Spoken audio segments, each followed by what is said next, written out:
My name is Kara Benson, and I've been working as a trail maintenance coordinator for the Pike National Forest near Colorado Springs for the past 6 years, spending most of my mornings hiking alone through terrain that most people only see from the windows of their cars during weekend drives through the mountains. I love the solitude, the way the early light cuts through the pine canopy and turns the mist into something that looks almost solid, the rhythm of my boots on dirt and stone that has become as natural to me as breathing. Last Tuesday, I was conducting my weekly inspection of the Morrison Loop Trail, a moderate 4-mile path that winds through a section of forest marked by an unusual concentration of old-growth timber and a marshy area where the boardwalk has needed repairs 3 times in the past 2 years due to water damage. I had just crossed the boardwalk and was checking the condition of the railing on the far side when I noticed the prints in the mud beyond the maintained path. A series of impressions that immediately struck me as odd because no hiking parties had been reported on this trail in over a week, and the marshy section is explicitly marked to keep visitors on the elevated walkway. I crouched down to examine them more closely, expecting to see the partial prints of wildlife, or perhaps the dragged impression of someone dragging a fallen branch. But what I found instead made my hand freeze in mid-reach, 3 inches from the soft earth where the impressions lay. They were human footprints, no question about it, with the distinct curve of an arch and the recognizable splay of 5 toes and a narrow heel that I have seen countless times in the mud and clay of these mountains over the years. But something about them made my stomach clench in a way I cannot fully explain even now. A wrongness that was subtle but undeniable, like the feeling you get when a word you have written looks strange no matter how many times you reread it. I stood up and scanned the tree line, searching for whoever had made these tracks, but the forest was silent and empty, and the nearest trailhead was nearly 2 miles behind me with no vehicles in the lot when I had arrived at dawn that morning.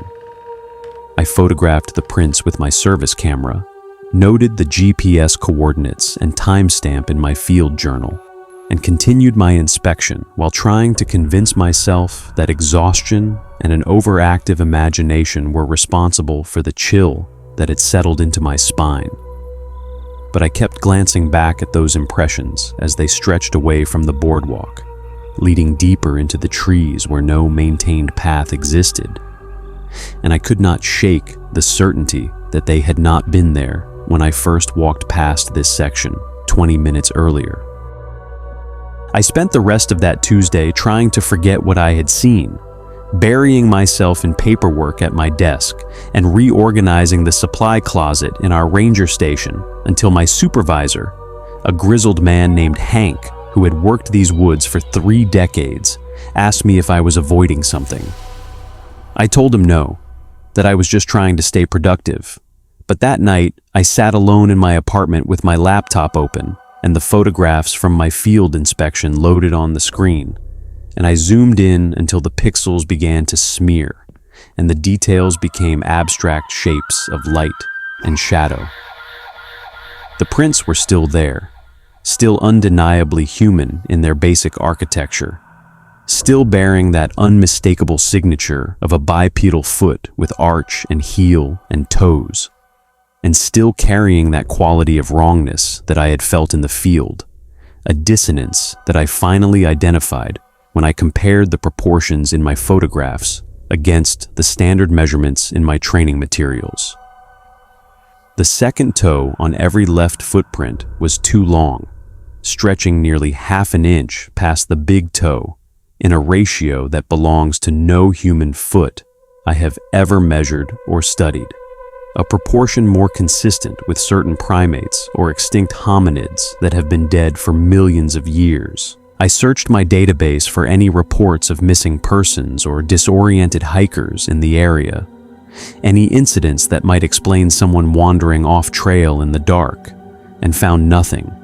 No recent calls, no search parties, No worried families contacting our station about loved ones who had gone into these mountains and never come back.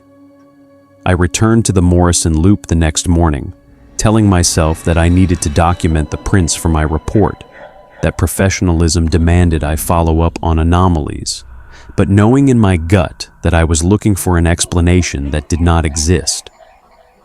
The original prints were still there, but they had continued overnight, fresh mud still glistening in the dawn light, extending another 30 feet toward the ravine.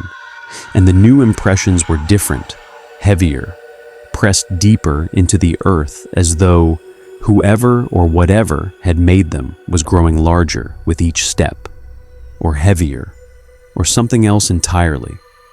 Something that did not follow the normal rules of biology or physics that I had spent my whole life trusting. The arch was deepening too, curving in a way that suggested an animal, a predator, the kind of foot that belongs to something designed for running and tearing, rather than walking upright on two legs. But the heel remained stubbornly human, still pressing down with the weight distribution of a biped. And I stood at the edge of the boardwalk with my flashlight beam cutting through the gray morning mist, unable to make myself follow where the trail led. By the third day, I had convinced myself that I needed another opinion, someone with more experience who might see what I was missing. And when I described the prints to Dale Moran over coffee in the ranger station break room, I watched his expression shift from polite interest to genuine attention as I explained the proportions and the progression. Dale had worked these mountains for 37 years, longer than I had been alive, and he had seen things in the forest that he rarely spoke about, strange occurrences and unexplained phenomena that he attributed to the simple reality that nature often operates according to rules that human beings do not fully understand. He agreed to accompany me to the Morrison Loop without hesitation, which surprised me, because Dale was not the kind of man who indulged the anxieties of younger colleagues, and when I asked him why he was taking me seriously, he simply said that he had learned over the years to pay attention when the forest started behaving strangely, because the mountains always knew things before the people who walked through them did. We reached the marshy section late in the afternoon, when the sun was already sinking behind the western ridge, and the light was beginning to turn golden and strange, and I led Dale to the prints, watching his face as he crouched down and touched the impressions in the mud, his weathered hands moving over the contours with the same careful attention he would give to examining a piece of evidence at a crime scene. He stood up slowly, wiping his hand on his jacket, and pointed to a spot where the trail of prints made a sharp turn back toward the boardwalk, a direction that made no sense if the maker had been heading somewhere, because it meant the prints would intersect with the maintained trail and cross into open ground where any hiker would easily see them. That is when I noticed what Dale had seen before I did, that the prints were not just growing larger, they were changing in other ways as well. The toes lengthening and spreading into a configuration that no longer resembled any human foot I had ever seen. The second toe now extending a full inch past the big toe, the little toe fading into something that looked more like a vestigial appendage, and the arch curving into a shape that belonged to something that hunted on four legs, something that crouched and pounced and tore.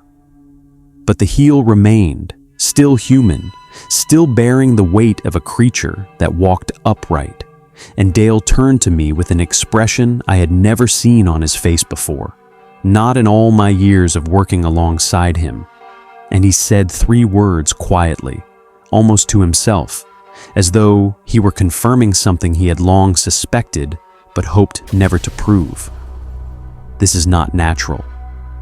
We retreated to the trailhead in silence, and that night I received a call from a number I did not recognize, a man speaking in a voice that sounded like static and gravel, telling me that I should not go back to the Morrison Loop, that some things in these mountains have been here longer than the trees, longer than the stone, and that the footprints were not a message, but an invitation to something I did not want to receive.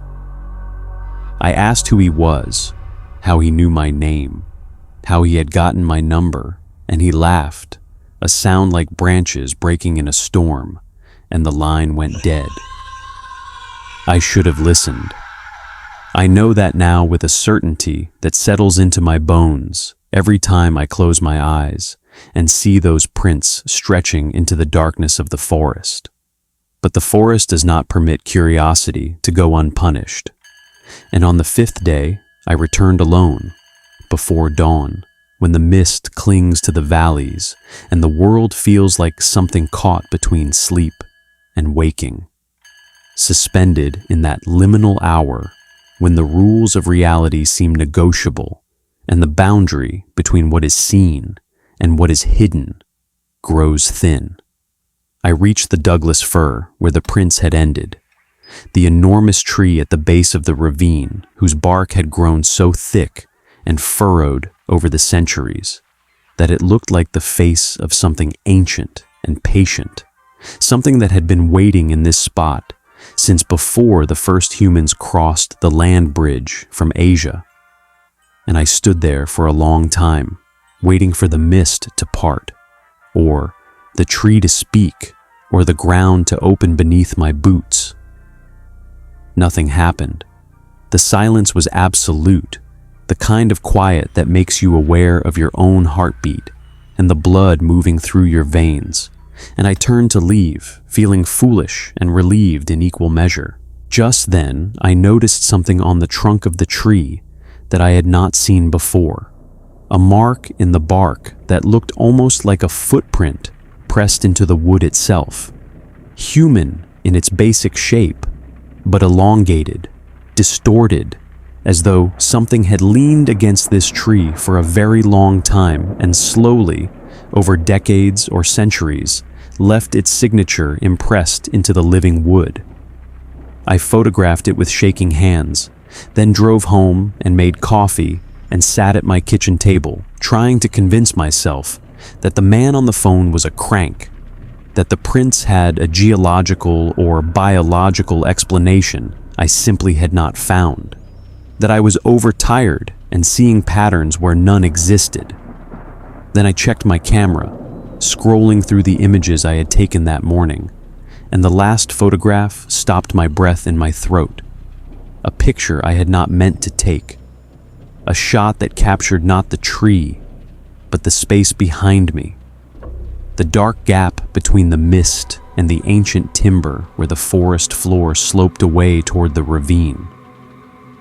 There was a shape in that photograph, a figure that stood perfectly still at the edge of the frame, tall and thin and wrong in every proportion, something that did not belong to this world or any world I had ever known. And in the photograph, its feet were turned inward at an angle that no human ankle could achieve, and its toes, I could see its toes even in the blurred distance, were too long, impossibly long, dragging slightly in the mud where it stood.